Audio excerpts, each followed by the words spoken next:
Senhor, muito obrigado, Deus, por essa conferência tão linda que o Senhor está nos dando como igreja. Obrigada, Senhor. Eu quero te agradecer demais por cada paizinho, mãezinha que está aqui. Senhor, obrigada pelo zelo, Senhor, pelo coração de vir, Deus, de estar. Às vezes a gente não sabe nem bem porque que tá, mas tá. E aí o Senhor pode fazer, porque na presença que o Senhor pode fazer, é quando a gente busca a Tua presença, é quando a gente escolhe estar presente na vida dos filhos, é quando a gente se move, Senhor, nos lugares por onde eles passam. A nossa presença ali é o que faz. Então, nós estamos aqui, faz em nós, Senhor. Assim, que a gente possa sair daqui tratado, ministrado, mais do que sermos afiados como guardiões, termos a nossa mente direcionada, Pai, para essa área vocacional. Faz em nós, opera em nós. Fala conosco sobre a nossa vocação, sobre a nossa história. Nos leva a lugares que naturalmente não iríamos, mas que o Teu Espírito pode nos levar. Então vai com a gente, vai passeando, vai indo. Nós consagramos esse lugar ao Senhor, essa sala, cada cantinho. Envia anjos que estejam aqui liberando pacotes de informação.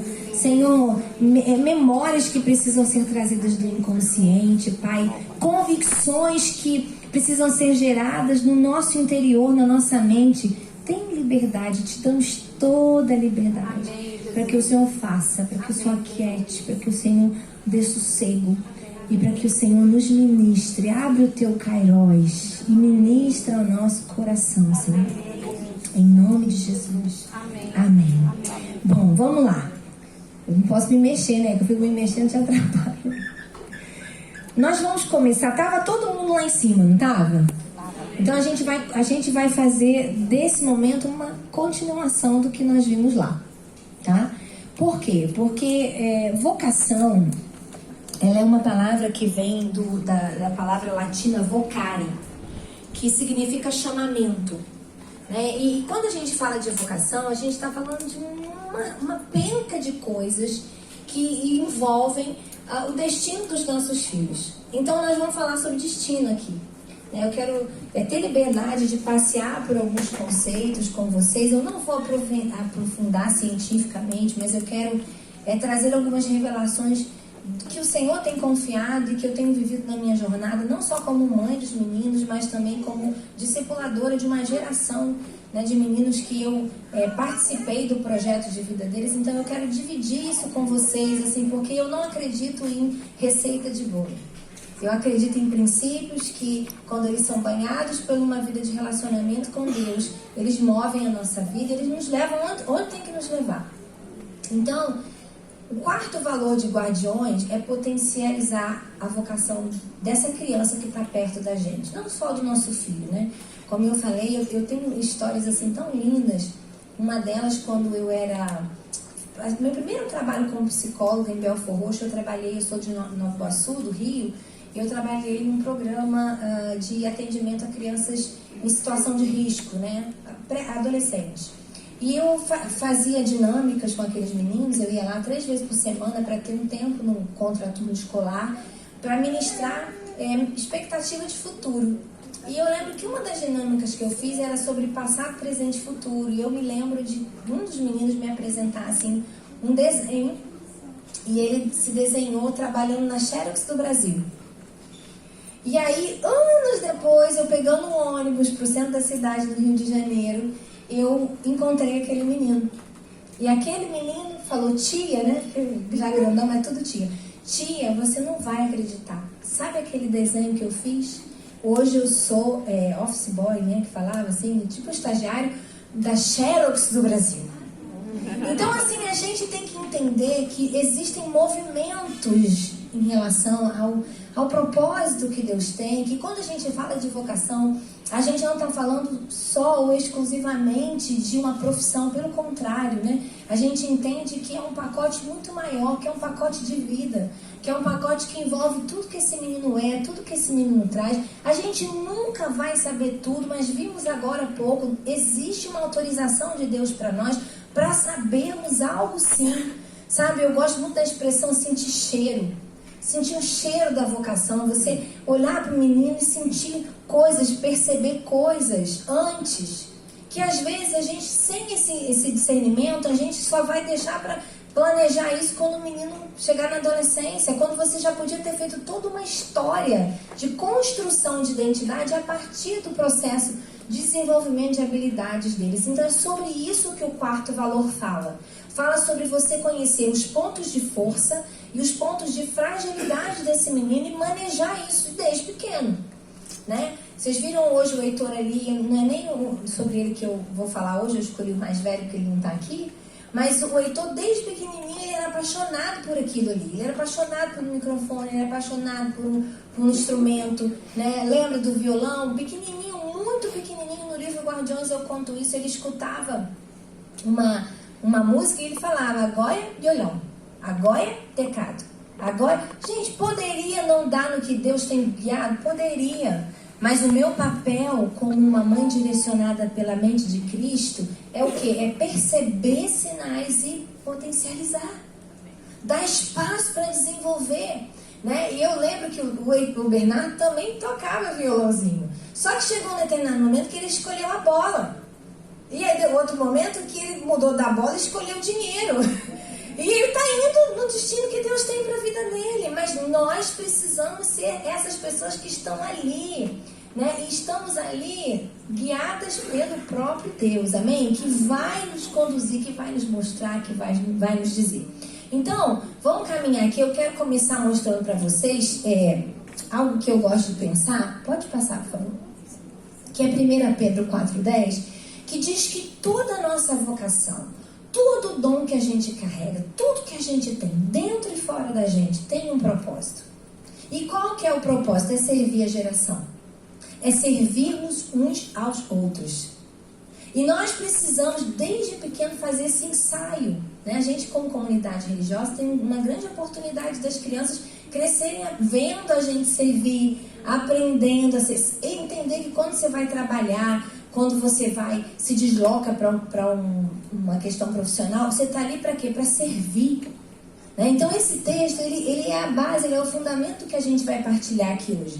Servindo uns aos outros conforme o dom que cada um recebeu, como bons despenseiros da multiforme graça de Deus. Imagina Deus assim como um pacote de toda a capacidade, de toda a potencialidade, de toda a criatividade, tudo que a gente já conhece de tecnologia, que eu fui a geração que conheceu o computador, né? E eu lembro que o meu computador era aquele que demorava um tempão. Lembra disso? Só eu. Né? Um tempão para ligar o computador, não é verdade? E hoje a gente já tem inteligência artificial escrevendo livro, querendo tirar o nosso lugar de escritor, né? A gente já tem tanta coisa acontecendo e tudo que nós nem vamos conhecer. Deus já é dono de tudo isso, gente. Deus detém toda a capacidade. Deixa eu plantar uma coisa no seu coração, que foi soprada aqui no ponto. Às vezes você olha para o seu menino e você fala assim, ele tem esse desafio, meu Deus, esse TDAH aqui é nível hard. Deixa eu te falar, o Deus que habita nesse menino, o Deus que tem um plano para esse menino, sabe disso. E tudo que esse menino precisar para o destino dele, você como um pai, direcionado por Deus, precisa entender que Deus vai prover. Às vezes a gente se move, sabe, e fala, não é possível. É possível, se for propósito, se for plano, se for projeto, Deus pode prover, Deus pode ativar. Deus vai criar o caminho que for necessário, porque Ele é ele é tudo. E como é que Ele faz? Ele põe porções. Ele vai colocando. Cada um que Ele manda tem uma porção dele. Carrega uma porção. Para quê?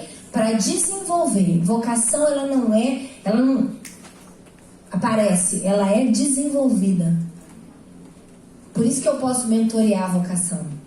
Por isso que eu posso trabalhar desde pequena a vocação. Porque à medida que esse menino vai sendo cuidado como um projeto, que eu vou discernindo o que Deus tem, o que Deus está fazendo ali, quem ele é, o DNA que ele carrega, o que vai acontecendo. A vocação dele vai gerando identidade. Vai mostrando para ele o que ele gosta. Vou compartilhar algumas experiências pessoais e não pessoais aqui com vocês hoje sobre isso. E vai fazendo o quê? Servindo a geração. Esse é o propósito de Deus. Então eu preciso começar essa jornada e eu preciso bater o martelo aqui, fincar uma estaca aqui, confiando. Se você não funcionou ontem, ainda não funcionou a palavra de hoje à tarde, você não pode sair dessa oficina sem isso estar mudado dentro de você. O que, Flávia? Sem expectativa. Sabe aquela coisa, meu Deus, será que vai ter salário para ele?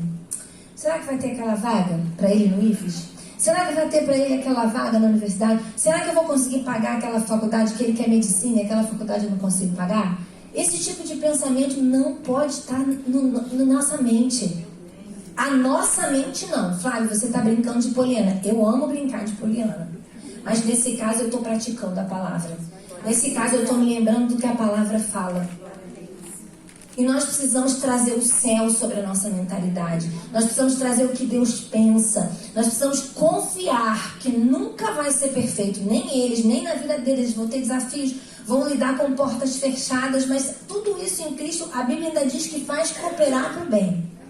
Eu louvo a Deus por cada porta fechada na vida dos meus filhos. Porque elas estão liberando destino, estão treinando resiliência. Estão ensinando. Eu lembro que o Bernardo no futebol, quando ele foi jogar uma vez contra o Sol Vive, eles tomaram de 11-2. E eu lembro daquele menino saindo assim, né? Tipo assim, vou desistir, né? Não, ele volta pra semana que vem, vai fazer de novo porque ele está sendo treinado. Ele vai ter desafios maiores, ele vai tocar em coisas maiores, ele precisa ser treinado. E eu preciso entender isso, tudo isso para quê? Para servir a geração. Então, o que eu quero hoje compartilhar com você? Por favor. Eu quero te falar sobre 3 pistas na qual eu vou descorrer aqui. Eu vou dar uma pulada em alguns slides por causa do tempo. Ana, que horas que a gente tem que acabar? 6h15. Tá. 6 horas eu tenho que acabar porque a gente tem que abrir para pergunta 15 minutinhos, tá? Eu quero que você se mova. Tem muita coisa. Se você for levar seu filho para fazer orientação profissional, vocacional, vai aprender um monte de coisa. Mas o meu objetivo aqui é te plantar sementes simples. Amém? As 3 coisas que eu quero que você pense a partir de hoje para ser um mentor da vocação dos seus filhos são nessas 3 pistas aqui. Tá? No livro eu desenvolvo. Se você tem o livro depois, volta para ler o capítulo 4. Se você não tem, leva hoje para casa, amém? Ajuda o ministério da gente a avançar, amém? Dá de presente para alguém. Mas eu quero falar sobre essas 3 coisas. A primeira delas, quem eles são. E quem eles são, fala sobre as características deles como pessoa desde pequeno. Meu primeiro trabalho como psicóloga foi estudar bebês em desenvolvimento. Eu fiz minha graduação na UERJ, no Rio, e eu fui bolsista do CNPq por muitos anos. E o que eu fazia? Eu estudava o bebê. Acompanhava a mãe grávida no finalzinho, depois o bebê assim que ele nasceu no primeiro mês, e depois acompanhava fases do desenvolvimento. E o que eu observava? Que os bebês, eles já têm características desde bebês. Se eu falar aqui dos meus 3, né? O Heitor era aquele menino que você colocava onde ele ficava, ele estava rindo, estava dormindo. O Davi sensível, chorou 6 meses. Chorava, sensível. E desde bebê, então, gente, isso fala pra nós, e olha só, outra estaca para você firmar. Isso não é problema, isso é propósito. Tá? Não é problema, isso é propósito. Por que traz isso? Porque Deus vai usar de alguma maneira isso aí. Essa capacidade que ele tem, ele chega numa cidade e ele fala, mãe, gostei tanto dessa cidade. Ou ele chega num lugar e fala, esse lugar é pesado. Ele nasceu com isso. Ele nasceu com essa sensibilidade. E Deus tem destino para essa sensibilidade. Deus vai usar. Em nome de Jesus. Amém? Então, segunda coisa, o que eles fazem, as áreas de inteligência, habilidade, as coisas que eles se interessam, né?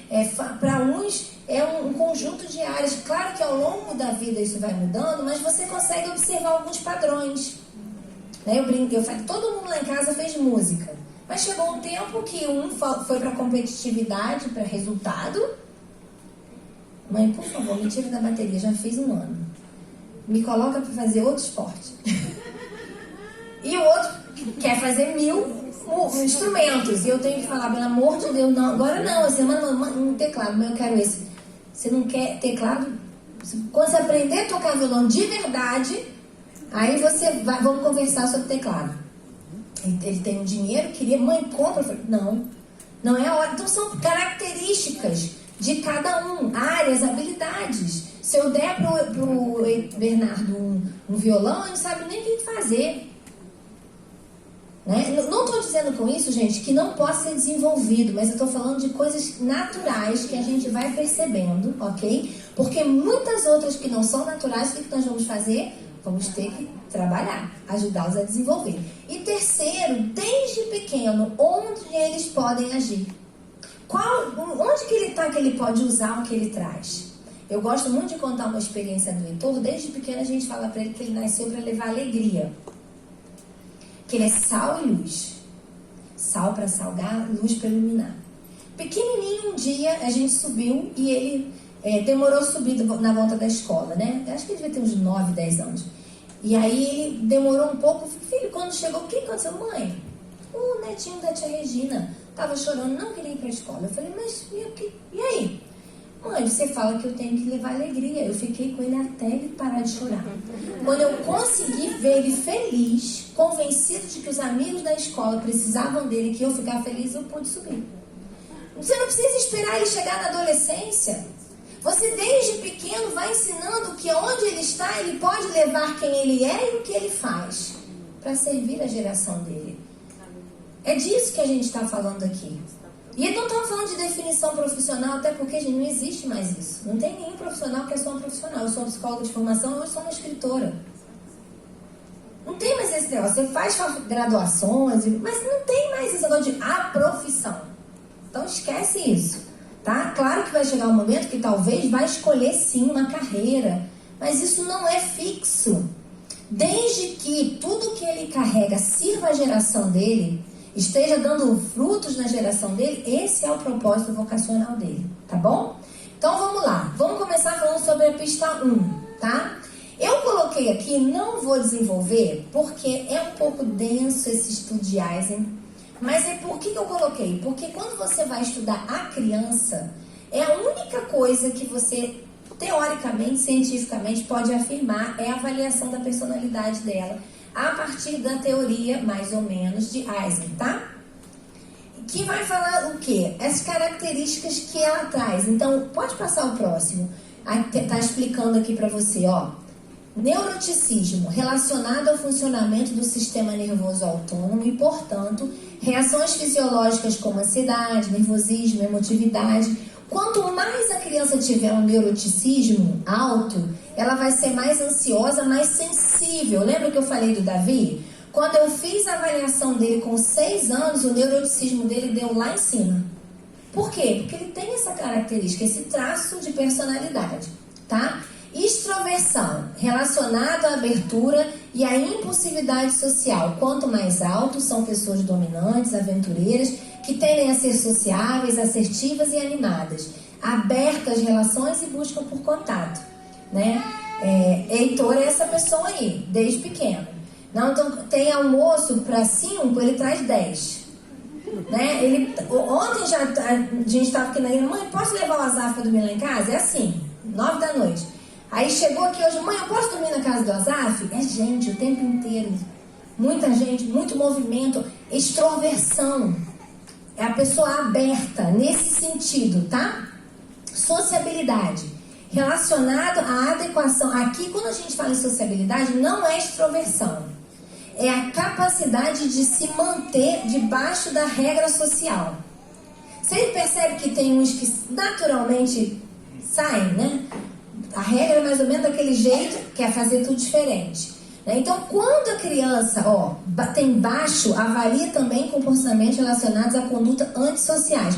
Não sabe muito bem como lidar com autoridades e regras. Então, por exemplo, se você avalia uma criança e ela tem lá um diagnóstico do TOD, né? Normalmente, esse traço dela aqui vai dar baixo. Só para vocês entenderem, isso aqui não é muito importante, não. Eu vou ficar em uma teoria para falar mais.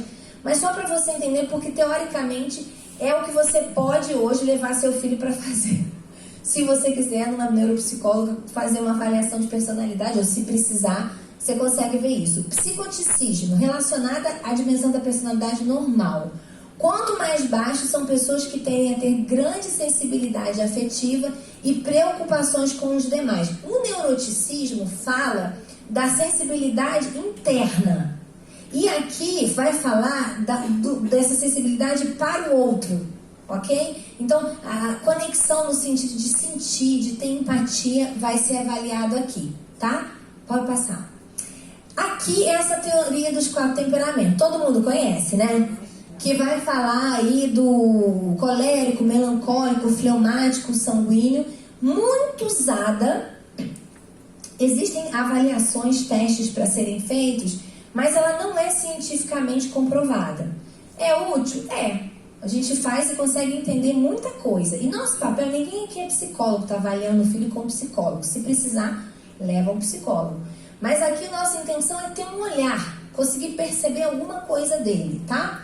Então, essa é muito usada, mas eu hoje vou me deter numa outra. Pode passar. Eu vou rapidinho mostrar aqui, ó. Essa é uma outra ainda. Quem aqui já fez algum teste com base nessa abordagem aqui? Comunicador, planejador, executor e analista.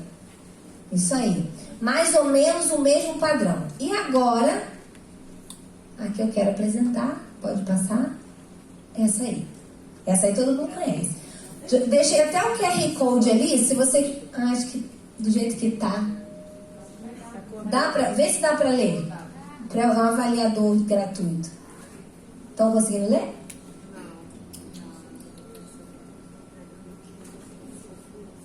É porque tá cortando embaixo também, né? Meu amigo, vê se você consegue puxar um pouquinho pra cima. Acho que é o slide mesmo que ficou. Tá, não tem problema não. Eu vou disponibilizar depois pra vocês. Tem o e-mail de vocês, não tem? Vocês estão tentando mesmo. Alguém conseguiu? Não tem problema não. Tá. Eu quero investir um tempinho aqui com vocês sobre isso. Alguém aqui já fez o seu avaliador e sabe hoje, né? Ou na época que você fez, qual é o seu padrão de perfil comportamental? Fala, Bia. Cautelosa. Cautelosa é o seu principal? Não deu uma coléricazinha, não? Uma colérica. Uma dominantezinha, não? Aí, Peter? Só um pouquinho. Ah, então tá bom. É porque é minha filha, eu conheço, sei como é que é. Olha só, vamos lá. A teoria de William Marston, ela é uma teoria que hoje é muito usada no mercado, no mercado de trabalho, inclusive, mas eu gosto muito de pensar os meus filhos a partir dela. Inclusive, eu contrato o serviço da doutora Priscila Machado, que é analista, diz que faz, né? De vez em quando eu renovo. Esse ano eu já renovei. Faço dos 3 meninos, monto gráfico para eles e converso com eles sobre isso. Ok? Então lá em casa eu tenho um dominante, que é... Quem sabe aqui quem é o dominante lá de casa? Quem? Bernardo, exatamente. Um influente, Heitor, e um estável cauteloso, Davi. Claro que todo mundo vai ter uma porção maior, menor, uma distribuição. Mas o que para mim, como mãe, mentora, é importante perceber aqui? Eu preciso entender que o cérebro desse menino funciona motivado por razões específicas. Isso é que é o importante. Então, às vezes, quando eu vejo lá uma atitude do Bernardo, né? Gente, eu falo que eu sou autorizada por eles, tá? A falar. Eles me autorizam a falar. Quando é uma coisa que não pode falar, já é proibido de cara. Mas o que está no livro eu posso falar. Dominante é o quê? É aquele cara motivado por desafio e eficácia. Qual é a meta de vida dele? Resultado. Naturalmente, uma pessoa dessa, ela é uma pessoa que o número 1 da vida dela é algo que tem a ver com o interesse que ela tem. Se eu sou uma mãe que não discerno vocacionalmente o perfil dele, eu vou chamar meu filho de egoísta. Por quê? Porque a meta dele é o resultado. Então ele tem lá uma agenda dele, um planejamento dele. E aí eu venho, né, que tem um DI misturado com aquela coisa de nunca dizer não, de enfiar um monte de coisa na agenda e falar, meu filho, você consegue fazer isso pra mim? Porque eu não lembro nada. Aí ele fala, mãe, eu me planejei.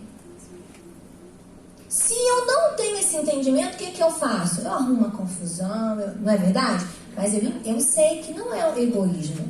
Eu sei que ele tem uma meta, um rumo. O que eu preciso fazer? Eu preciso mostrar para ele que é muito bom ter uma meta, mas que ele precisa também aprender a flexibilizar. Porque no dia a dia, ele vai ter que lidar com situações que quebram a agenda dele. Tudo bem, gente? Então, isso me ajuda a tirar o peso que muitas vezes a gente traz para a nossa jornada, de colocar peso mesmo, né? E falar, você é egoísta, você só pensa em você. Ele não está pensando só nele, ele está pensando no projeto que ele tem. Ele planejou a vida dele, ele está com uma agenda organizada. É óbvio que eu preciso ensinar ele a flexibilizar. Porque ser alguém que é individualista, que só foca em si, eu tenho um lado de fraqueza. Eu tenho que ensinar. Mas querer matar o que Deus deu para ele? Deus tem um propósito. Deus deu uma palavra que ele seria como José.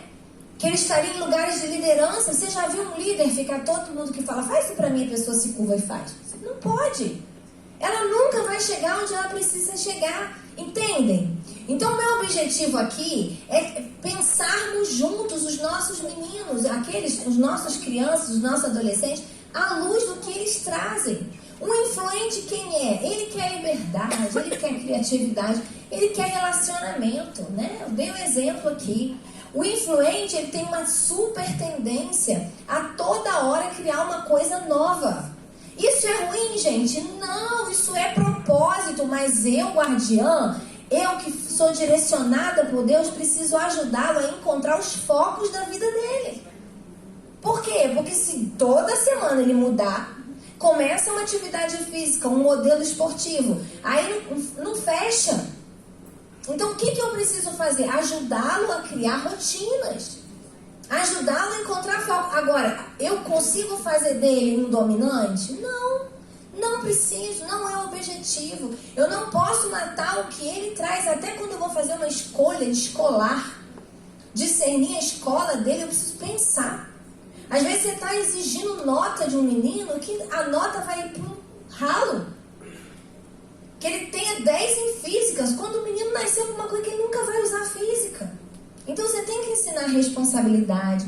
Ele tem sim que ter um padrão, mas pare de se gastar com aquilo que não vai dar o resultado para a vida dele, ok? Então o que eu preciso ajudar com o menino influente? A ele entender que ele realmente causa, ele nasceu para causar.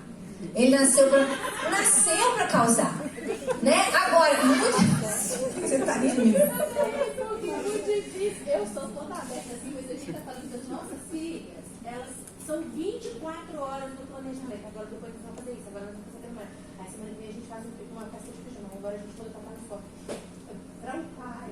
Dá conta, né? Eu acho que o maior desafio com um filho influente é você ter paciência. Sabe por quê? Porque você vai ter que ser firme. Então, se você tem um discernimento para ele, por exemplo, quer mudar toda hora de... Então você tem que ajudar, você tem que ter paciência e você tem que ter o foco por ele. Então ajudar ele nesse sentido. Por quê? Porque o que acontece? Estou falando de mim, estou falando de você não. Se tem uma hora que você perde a paciência. Você fala assim, chega! Né? E ainda desculacha. Assim você não vai dar em nada. Não é assim? Só eu que falei isso, gente? A gente faz isso, mas qual que é a semente que eu quero plantar no coração de vocês? Que vocês comecem a enxergar propósito, sabe? Tem porquê ser assim. Eles têm porquê, e a gente vai ajudá-los a perceber. Por exemplo, o dominante, eu cresci com o Mário dizendo para ele, as portas estão abertas diante de você. Você é um José, você é uma autoridade. Pode ir, vai confiante. Faz sua parte e vai confiante. E o menino acredita. Você olha para a cara do menino, ele acredita nisso. Ele tem postura de quem... E vai. O outro que aprendeu que é para ser feliz, vai. O outro quer... Eu brinquei com o caçula hoje, eu falei... Ai, filho, você é tão apaixonante. Ele falou, mãe, quem não se apaixona por mim? Eu sou o amor. Ele sabe quem ele é. Isso não significa que ele não tem desafio, gente. Eu vou abrir uma coisa aqui para vocês. Emocionalmente tá tomando remédio. Agora, precisou. Ficou muito ruim com o ano passado que ele teve. Perda do animal que ele amava, aquela cachorrinha lá, que era dele, que ele orou.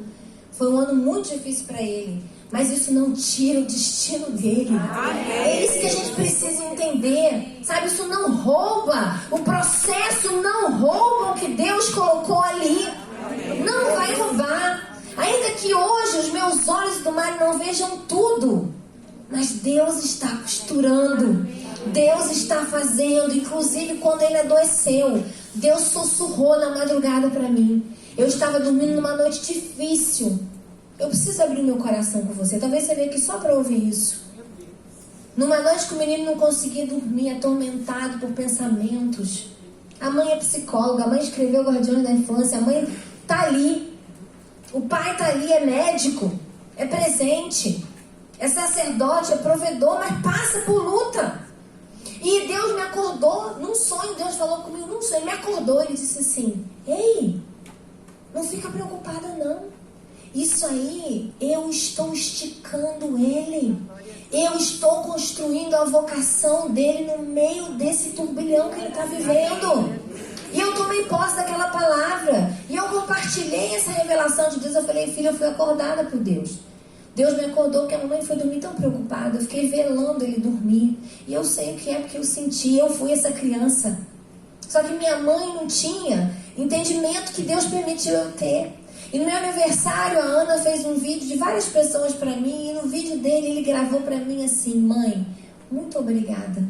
Porque nos momentos mais desafiadores da minha vida, você está comigo e você me ajuda a passar por ali. É isso! Não se trata de não passar, se trata de ter um pai, uma mãe, uma avó, uma tia, um líder que vai enxergar e vai passar junto e vai ensinar a transformar em propósito, porque ele sabe, ele está conhecendo a dor que um dia ele vai tratar. Amém. Que Deus vai levantar ele para cuidar. É disso. Então, quando eu percebo essas características, eu percebo que a quietude do cauteloso tem propósito. Né? Ele ser mais quieto, ele ser alguém que muitas vezes vai fazer todo aquele movimento ali que o cauteloso faz, né? Para ter o controle das coisas. Tem propósito. Deus fez aquilo de propósito. E como pai, às vezes a gente quer que um filho que é mais tabela de dado, né? Que é mais na dele, a gente quer enfiar o menino num lugar que não é dele. Claro que eu não estou falando aqui que você vai deixar se isolar, não, mas é você se posicionar e discernir e falar: Senhor, me dá o cheiro dessa vocação. Por que esse menino é assim? O Senhor vai usar como? Começa a me mostrar, porque quando você começa a ver propósito, fica mais fácil o movimento, as estratégias que você vai usar para desenvolvê-lo. E muitas vezes são estratégias compensatórias. Né? O Davi, desde pequeno, ele sempre teve muita questão com essa questão de solidão, de amizade. Enquanto o irmão que vinha colado nele brilhava, estava sempre com 1000 pessoas, ele tinha muita dificuldade. O que a gente precisa entrar em cena e fazer? Vai por trás costurando. Vai ligar para a mãe do amigo da escola, para a mãe do amigo da igreja e vai falar: chama ele. Ou, manda seu menino para cá. Você começa a movimentar. Você vai fazer aquilo que a fragilidade dele não ajuda ele a fazer. Você vai fazer esse movimento por ele, amém? E o estável, quem é o estável? É o gente boa. É aquele filho que sempre passa a vez, né? Que é para deixar todo mundo bem. Que não quer protagonismo, que você às vezes precisa ajudar. Lá em casa eu brinco que culto doméstico. Tinha um que queria fazer do louvor a oração final. Então, nesses pequenos cenários, a gente já vai treinando. O que a gente faz? Não, é o louvor que você fazer, então faça louvor. Você vai fazer a palavra, você vai fazer a oração. Assim. Por quê? Porque, mas eu não quero, deixa ele fazer. Ele sabe, ele gosta. Não é assim? Não é assim? Aí o que você vai fazer? Filho, tudo bem, mas você tem que aprender a fazer. Você tem tanta coisa boa para compartilhar com o mundo. O mundo precisa de você. Fale. É com você que ele vai começar a treinar. Se ele tem um desafio, você vai lá na tia do Kids, na tia do Start, né? Nunca quer protagonizar. O S é muito assim. Ele é excelente. Ele é fera. Eu conheço as pessoas com que eu trabalhei na vida, melhores, têm um S grande, alto. Porque é de uma competência, de uma condição, sabe? E de uma capacidade de lidar com as pessoas. É um colaborador leal, pessoa que você pode confiar nela. Né? Mas aí, o que você mãe faz? Você vai lá na tia do Start e fala assim, tia Fabi, ó, em casa faz tudo tão lindinho, aqui tem dificuldade de fazer. Você tem como chamar em algum momento? Não é que você vai forçar a barra, mas você vai ajudar. Você vai lá no tio, vai no líder. Gente, a vida inteira eu perturbei todos os líderes dessa igreja. A vida inteira. Tem aqui vários. A Grazi tá ali, Fabi tá aqui. Um monte de gente aqui que... Vou lá, tio Tiago, da tia Priscila, ajuda o Heitor. Ontem, quando eu vi o Start ministrando 1000 graus de unção, eu estava lembrando que foi a primeira música que o Heitor aprendeu a tocar no violão. Pequenininho. Ele era baixinho, gordinho. E ele conheceu aquela música, ele trouxe para o tio Tiago, 1000 graus de unção. E o Start começou, eu me emocionei, porque eu falei, tio Tiago, sabe o que ele fez? Pôs pra frente, aquele lá não precisava colocar não, mas pôs pra frente, colocou pra fazer. Então nós precisamos pedir ajuda nesse sentido, de quê? De olhar para os nossos filhos, para as nossas crianças, para os nossos adolescentes, sentir o cheiro, ver o que tem ali, perceber e trabalhar. Nós vamos mover isso, nós precisamos dar, às vezes, aquele primeiro movimento. Para quê? Para desenvolver. Para que eles entendam que eles são. Eu gosto muito de usar uma expressão que eu chamo de espelho vocacional. Você, como espelho, você vai mostrar para o seu filho o que ele é. Como é que você faz isso? À medida que ele manifesta. Falou bem, escreveu um texto bonito, é o próximo ponto que eu vou entrar. Né? Poxa, é expansivo, é introvertido. Mostra pra ele, filho, você já percebeu como você gosta de ficar quieto, você gosta de fazer uma boa leitura? Você é um espelho que vai ajudar ele a perceber que ele tem aquela característica e como aquela característica pode abençoar a geração dele. Como que Deus pode usar? Às vezes, trazendo até personagens bíblicos, eu vou falar um pouquinho sobre isso mais à frente, tá? Segunda pista que eu quero trabalhar com vocês, Jesus, toma conta de mim. Vamos só quero mostrar isso aqui para vocês. Uma vez que eu entendo um pouquinho do perfil do meu filho, e aí se ele, né, aí tá com os 8 anos de idade, já dá até para você fazer esse avaliador gratuito, você aplicando nele.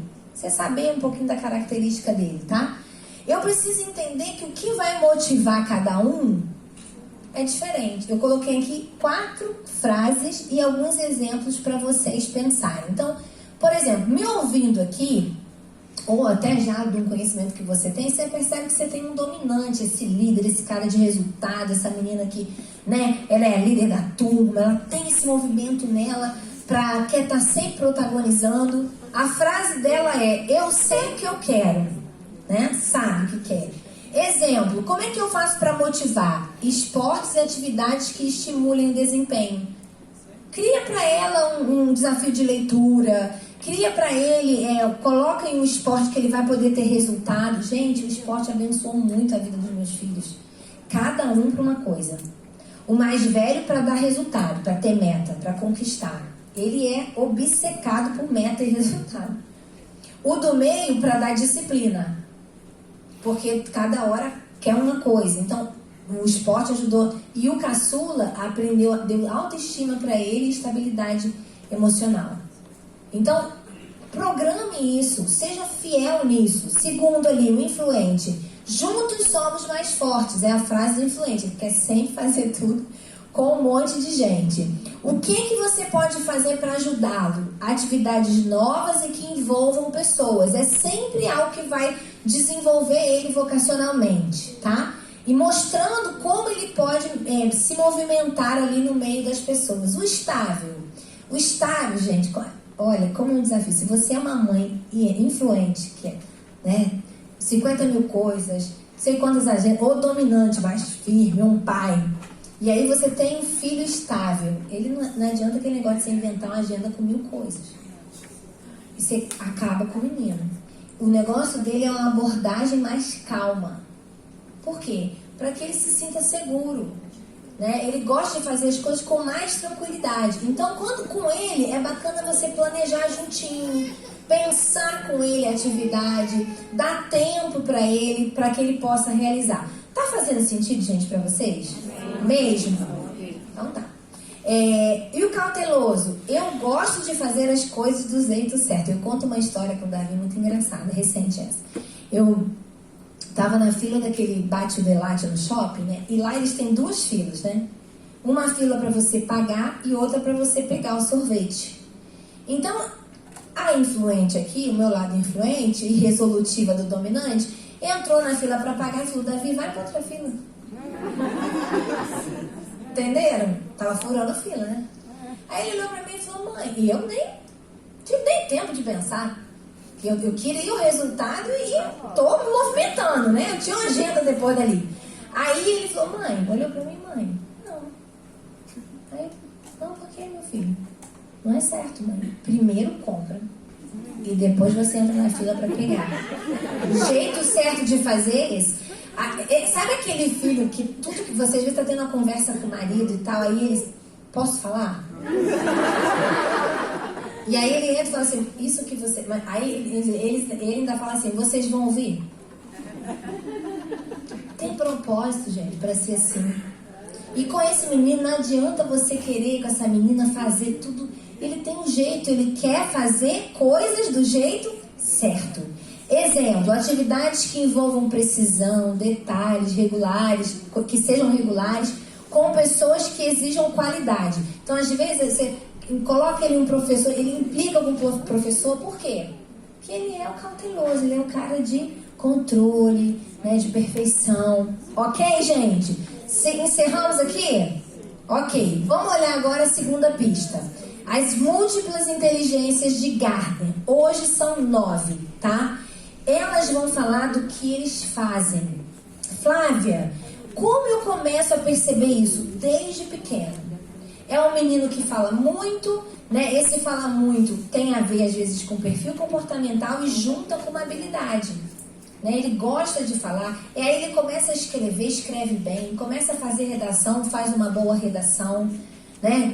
Rima. Então você já observa ali que tem possivelmente um potencial de inteligência linguística dentro daquele pacote genético que você recebeu.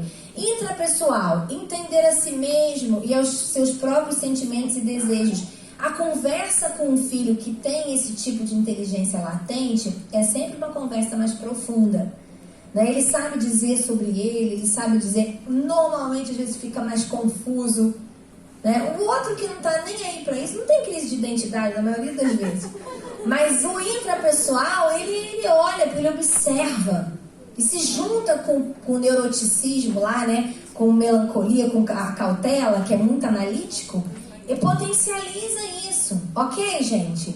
Outra coisa ali, espacial, perceber o mundo tridimensionalmente. Então, isso aqui quando a gente fala, por exemplo, de profissão, aí vai falar do arquiteto, né? Tem várias profissões linkadas. Eu não queria hoje puxar para isso. Eu queria pensar com vocês, assim, o que eles trazem. A gente está falando aqui de infância, né? Pré-adolescência e adolescência. Mas aquilo que eles trazem. Então, você consegue perceber a capacidade do menino de se locomover. Ok? Outra coisa, naturalista. Tanto a naturalista quanto a existencial, elas foram acrescentadas na teoria posteriormente. Naturalista vai falar de compreender a relação entre os seres vivos e o ambiente. Aquele menino que se preocupa, né, com a sustentabilidade do planeta, ama animal mais do que o normal, né, se interessa por causas relevantes da natureza, tudo isso fala de uma latência para esse tipo de habilidade. Musical, diferenciar sons, ritmos, tons e timbres. Às vezes o menino, desde pequenininho, ele vai revelando isso, às vezes até uma habilidade especial, né? Alguns têm, como fala, o ouvido absoluto, né? Toca e pega assim de maneira completamente espontânea, ou não, mas tem interesse por essa área, tá? Deixa eu falar uma coisa para vocês importante. Às vezes ele não tem nem a habilidade motora, mas ele tem o interesse para aquela área. É uma coisa para a gente prestar atenção. Outra, lógico-matemática, quantificar dados e avaliar hipóteses. Essa mente mais cognitiva redondinha, né, do menino que faz um quebra-cabeça muito bem, que adora fazer cálculo, que está preocupado às vezes com dinheiro, raciocínio lógico, é muito lógico na forma de pensar. Muitas vezes vai ser pouco emocional. E aí o cuidado que a gente tem que ter, né? Porque às vezes a gente desqualifica, porque a gente não enxerga nele a empatia que a gente queria enxergar. mas ver um menino mais focado, ele é mais método, tá? Existencial, questionar o sentido da vida e da morte. Isso foi acrescentado na teoria de Gardner também. Vai falar das pessoas que vão ter um chamado missionário, querem entender de Deus, né? Às vezes o menino que quer... Tem menino que cresce na igreja, nunca vai fazer perguntas relacionadas à fé. Ele vai indo, vai tendo as experiências dele com Deus, mas tem aqueles que querem saber tudo. Tudo, quem escreveu a Bíblia, que ano que foi, como é que pode provar, não é? Fala, ele tem interesse, ele vai ter uma atração maior para essas áreas. Interpessoal, entender os sentimentos e motivações das pessoas, colocando-se no lugar delas. Então, já a intra é dentro, a inter é entre pessoas. Habilidade para conduzir pessoas, para lidar, para entender a outra pessoa. Corporal, sinestésico, coordenar mente e corpo, pode ser essa coordenação fina, né, ou mais ampla. Então, a gente tem aqui a Alice, que é uma artista, né, amiga, que tem essa habilidade. As crianças nascem, às vezes você vê, eu tenho um sobrinho que desde pequeno ele desenha perfeitamente. Já ganhou vários concursos e nunca fez aula. Então, Flávia, por que você está trazendo esse panorama? Eu preciso olhar para quem ele é, mas eu preciso olhar para o que ele faz. Eu preciso perceber o que se interessa. Ele fica atraído pelo quê? O que atrai ele? O que segura a atenção dele? Por quê? Eu preciso dar a ele a oportunidade de desenvolver. Como mentor da vocação dele, o que eu vou fazer? Eu vou providenciar a aula no tempo certo. As coisas têm um tempo, tá? Não vai, né, colocar em 50 mil coisas. Deixa eu colocar aqui para ver no que ele vai ser melhor. Não é isso. Você sente o cheiro e aí você se movimenta. E você coloca para fazer. Você dá a oportunidade dele desenvolver. Gente, é muito poderoso no processo de desenvolvimento. Aquilo que eles produzem constrói a identidade deles. Na teoria fugiu aqui. Ai, meu Deus, não é bandura, não. Das crises do desenvolvimento. Vou lembrar. Tá lá no livro. Fugiu aqui o nome dele. Ele vai dizer que o processo de desenvolvimento de cada pessoa vai se dar por crises. E entre a produtividade e a identidade é uma fase para outra. Então, à medida que eles vão produzindo, isso vai construindo quem eles são. Eric Erickson, obrigada. Obrigada. Eric Erickson. Então, é fantástico isso. Por isso, eu preciso de você oportunizar, deixar fazer. E não é deixar fazer só no curso, não. É deixar fazer em casa. É colocar para fazer, é desafiar. Né? Dar a eles a oportunidade de construírem coisas de pequenininho. Eu estou contando para vocês aqui uma história inteira, mas você sabe o momento que você está com seu filho, a idade que ele está? É pegar o que você tem e dar oportunidade. Nós não podemos ser os guardiões, esses cuidadores, esses pais que estão desatentos, gente. Pelo amor de Deus. Não dá. Sabe? Desatento como, Flávia? Não está nem aí. Sabe? Não tem investimento na vida dos filhos. Às vezes eu fico triste, eu olho pessoas que as pessoas têm carros caríssimos. Gastam dinheiro com tanta coisa e o filho estuda na pior escola possível. Não tem, assim, desenvolvimento de nada. É nossa responsabilidade não só proteger, mas promover o destino deles. Dar a eles a oportunidade. Por exemplo, na linguística, você observa que o seu menino é bom. Às vezes ele tem habilidade para várias línguas, ele gosta. Perceba e desenvolva. Flávia, mas aí fala, eu não tenho dinheiro. Já foi essa época, gente, eu não tenho dinheiro. Pode ter certeza que pro que for necessário para o hoje, Deus vai prover. Ele vai dar de graça, ele vai mandar alguém que paga, ele vai abrir um curso na internet que... Vem. Confia nisso que eu tô falando. Sabe, eu vou dizer uma coisa para você. Muito na vida dos nossos filhos foi sim a semeadura que a gente fez, mas uma parte muito grande e importante foi milagre que Deus abriu. Foi porta que Deus gerou. Foi coisa que Deus fez. Então, em nome de Jesus, entenda isso. Vá percebendo a cada fase. Vá ajudando, vá mentoreando o seu filho nesse sentido. Ajude ele a perceber, conversa com ele. Filho, que tal? Vamos fazer isso agora? Se ele é pequeno, você vai propor, né? Ele vai perceber pela experiência. Mas se ele já é maiorzinho, um pré-adolescente, aí uma criança maior, conversa com ela. Vai colocando ela para desenvolver aquilo que ela traz. E por último, Isso aqui é um plano de análise e desenvolvimento do guardião que eu uso para trabalhar essas áreas. Eu desenvolvi isso aqui fazendo para os meninos, tá, gente? Eu tenho esse link na internet, depois me chama no direct que eu passo para vocês, quem quiser, como um PDF, mas está no livro também, tá? É uma planilha que eu uso, até hoje eu faço isso, pelo menos semestralmente. Como é que eu faço isso? Eu vou lá e marco em cada área qual é a demanda que eu tenho nesse momento. Então, por exemplo, se eu estou com um menino que está com muito desafio na área emocional, eu vou colocar lá, anda muito triste, anda muito ansioso, tá? Aí eu vou pegar e vou marcar qual é a fragilidade que eu percebo nessa área emocional. Então, eu vou dar um exemplo aqui. O que eu posso colocar como fragilidade? Se conecta muito com o problema de todo mundo. Tá sempre, puxa, né? Igual uma esponja. E qual é a força dele isso aqui? Tem alta resolutividade. Se eu conversar com ele sobre isso, ele consegue compreender. E o que eu faço? Eu vou trabalhar uma intervenção. Exemplo, eu tô construindo isso aqui com vocês agora, tá? Eu vou ter uma conversa com ele sobre isso. Filho, você já percebeu que você está andando muito com esse menininho, ele tem muitos desafios, e toda vez que você conversa, você vem com essa demanda para você?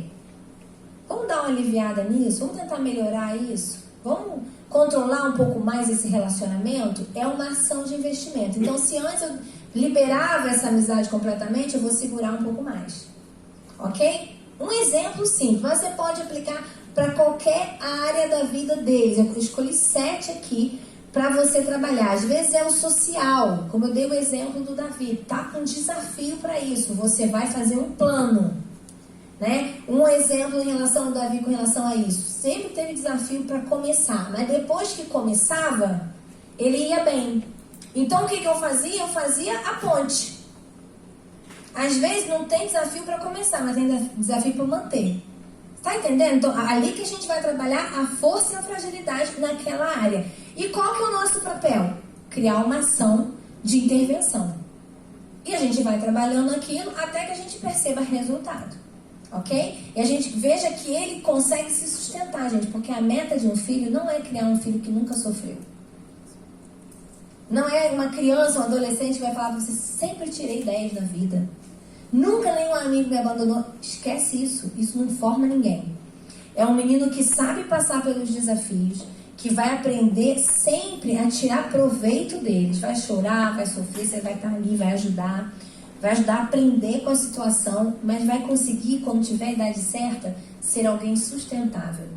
E o que é ser alguém sustentável? Que paga as contas, suas próprias contas, que é capaz de viver uma vida com Deus, independente se você mandar ou não, que é capaz de ter relacionamentos, no caso dos meus, com outras mulheres, de maneira íntegra e justa. Ele vai conseguir ir e vai falar, mãe, pode ficar tranquila, pai, porque eu estou dando conta, eu estou sustentando a minha existência.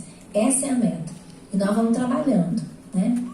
Dia a dia ali, como aquelas formiguinhas. A terceira pista que eu quero mostrar para vocês é qual é, então, o lugar onde eles vão atuar. Né? No livro eu trago essa perspectiva das 7 montanhas de influência, que foi uma estratégia... Quem aqui já ouviu falar sobre isso? Levanta a mão. É bem bacana. Lori Cunningham, da Jocum, e o Bill Bright, da Cruzada para Quiris, mais ou menos na mesma época, eles começaram a ter uma percepção no espírito deles de que a igreja precisava compreender que o seu campo de atuação era muito além da vida eclesiástica. Né? Eu conheci essa teoria quando o Dr. Peter Wagner veio aqui em 2011. Quem estava aqui? Gente, eu consumi essa teoria. Eu anotei cada uma das 3 palestras daquele homem, porque aquilo foi uma conexão de conhecimento de destino para mim. Porque fez eu entender que tudo que eu trago, tudo que os meus filhos trazem, tudo que cada ser humano traz tem destino na geração. Tem um destino claro. Isso aqui é uma estratégia. Como os 7 valores de guardião é uma estratégia. Não é Bíblia, não é ciência, mas é uma estratégia. O que eles vão falar? Que nós precisamos educar o que os nossos filhos são e o que os nossos filhos fazem para quê? Ocupar as montanhas da sociedade, serem influências aonde eles estiverem. Quanto mais no topo de influência, mais poder de influência eles vão ter. Então eles desenvolveram pedagogicamente essas 7 montanhas, né? A família, a religião, a educação, o governo, a mídia, as artes, a economia. E debaixo de cada uma dessas montanhas tem um cacho de áreas. E por que eu trago isso em Guardiões? Porque o meu entendimento é: eu preciso criar os meus filhos, eu preciso dar destino aos meus discípulos para que eles entendam que eles vão ocupar essas montanhas. Eles vão servir ao Senhor nessas montanhas. Eles vão estar ali na área da economia, na área da arte, na área do governo, e eles vão ser uma referência justificada por Cristo para implantar o reino de Deus na terra com aquilo que eles carregam. Para isso que eles estudam, para isso que eles querem crescer, para isso que eles têm meta de sucesso, porque eles vão ser influenciadores geracionais, apóstolos de Deus na geração deles. Como é que eu faço isso, Flávio? Eu comecei ensinando ele desde pequeno, mostrando para ele quem ele é, ajudando ele a desenvolver, percebendo áreas de fragilidade, vou tratando muitas e tantas vezes. Vai na psicóloga, vai no líder do ministério, vai ter o conselho do tio, da avó, alguém que vai estar ali te ajudando a fazer esse movimento. Para quê? Sempre para mostrar para ele que tem um lugar que ele vai ocupar. Eu nasci para trazer alegria, eu nasci para ser líder, e eu vou ocupando, eu vou indo. Para quê? Para que aonde eu estiver o reino chegue. E nós vamos mostrando isso, porque você imagina que coisa mais poderosa, né? Se a gente estiver no governo, na educação, na mídia, nas artes, na economia, na religião, na família, grandes pessoas. Assim, se a gente tem quem está ali fazendo a gestão de conteúdo para a educação do país, se a gente tem um Daniel ali, né? Se a gente tem um José como ministro da economia, gente, é disso, a gente cria filhos para isso. Amém? Para terminar, para a gente conversar aqui, né? Eu vou abrir para vocês falarem. Eu chamo de destino vocacional. O projeto de vida individual nasce de um DNA único, da exclusividade que é cada ser humano, cada pessoa um propósito, cada criança um projeto. Eu e Mari escrevemos para os nossos filhos alguns textos vocacionais. Pode passar o próximo. E eu trouxe aqui o de Bernardo, está lá no livro Guardiões. Isso foi construído com uma série de coisas que depois eu vou mostrar aqui para vocês, porque eu quero hoje que vocês levem essa tarefa de casa. Vocês vão começar a escrever um destino profético para o filho de vocês. Profecia fala daquilo que Deus já viu, destino do que vai acontecer. Então, nós precisamos liberar palavras de coisas, e há um combo, há um movimento do Espírito nesse sentido, sabe? Eu sinto isso, assim, eu tenho ministrado isso em vários lugares e visto pais que estão se levantando para começar a escrever. Não é que você vai definir o que seu filho vai ser, mas você vai ouvir dos céus o que Deus está falando sobre eles. E eu quero contar aqui um pouquinho sobre Bernardo. Bernardo, nosso primogênito, 19 anos, muita coisa ainda não se cumpriu. Existem alguns alinhamentos que Deus ainda está trabalhando na vida dele, mas existem tantas outras que nós já vemos. Quando o Bernardo era ainda no meu útero, eu recebia muitas percepções de que ele teria uma liderança. Sempre foi assim muito forte. Ele foi crescendo e cumprindo isso. Quando ele era bebê, eu estava ainda no Rio, na transição aqui para o Espírito Santo, e Mário já estava aqui, a gente veio com ele com 8 meses. E eu estava num restaurante em Niterói, segurando ele no colo, minha sogra, o meu sogro, e um senhor veio na mesa assim brincar com ele como se brinca com uma criança, né? E aí, quando esse senhor chegou, ele disse para mim assim, pegou o Bernardo brincando e falou assim: eis aqui o futuro prefeito de Vitória e governador do Espírito Santo. Aí eu olhei para minha sogra, meu sogro olhou para mim, e como Maria, guardamos no coração aquela palavra. Viemos para o Espírito Santo. O Bernardo tinha perto de 4 anos de idade. Um dia ele acordou e falou assim: mãe, eu tenho uma vaca muito gorda em cima de mim. Achei aquilo estranho. Cheguei aqui no culto da escola dominical. Na época eu estava fazendo um curso de cura com o pastor Francisco. Compartilhei na sala e o pastor Francisco falou: Flávio, eu só me lembro da história de José do Egito. Ele que decifrou as vacas gordas de Faraó. Fizemos a festa de 4 anos dele, príncipe dos sonhos. Fizemos uma capa colorida, o Mário colocou a capa nele, pastora Mirna e pastor Saim oraram pela liderança dele. E crescemos educando o Bernardo com essa consciência de que ele tinha uma posição de justiça e de paz. Ele tinha vindo à Terra para favorecer, para ser alguém que faria diferença, para liderar com justiça, aonde ele fosse. E Bernardo sempre cresceu assim com portas sobrenaturais, sabe? Sabe aquelas coisas? Sempre ele era escolhido, ele sempre estava na oportunidade. Ele cresceu acostumado a desfrutar de favores muito significativos, mas sempre a gente ministrando a ele que tudo aquilo tinha a ver com o serviço que ele faria à geração dele. Ele se envolveu com futebol por volta dos 5 anos e meio para tratar a raivinha, que ele era muito raivosinho, dominantezinho.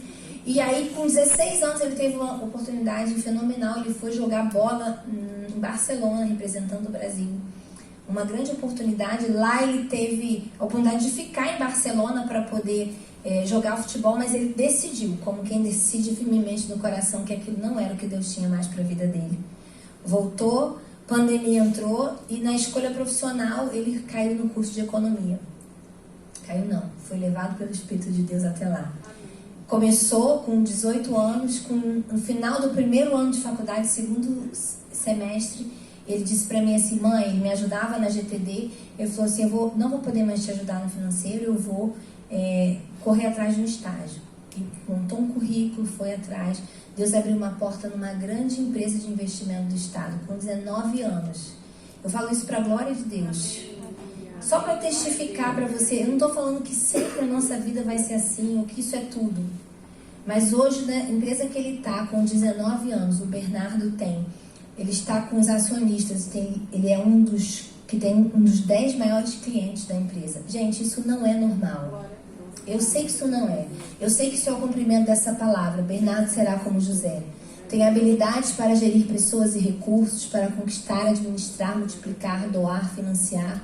Assim como José, que teve um anel de autoridade em um dos maiores governos de sua época, filho, você recebeu um anel de autoridade para influenciar e sustentar sua geração. Grandes portas estão abertas diante de você para fazer justiça, para trazer paz, para sustentar a sua geração com toda a idade que você recebeu. Esses dias, quando ele me contou a notícia, ele falou: mãe, você não vai acreditar, porque ele tem um D, mas ele tem um S. Então ele é muito discreto. Não posta nada, não faz nada, né? Todo no dele. Mas é mandão. E desde pequeno queria mandar na gente. O pai falava: calma, José, não é chegada a sua hora. Vai chegar a hora de você mandar. Por enquanto você ainda não manda. Mas esses dias, quando ele contou pra gente isso, ele falou: mãe, é inacreditável.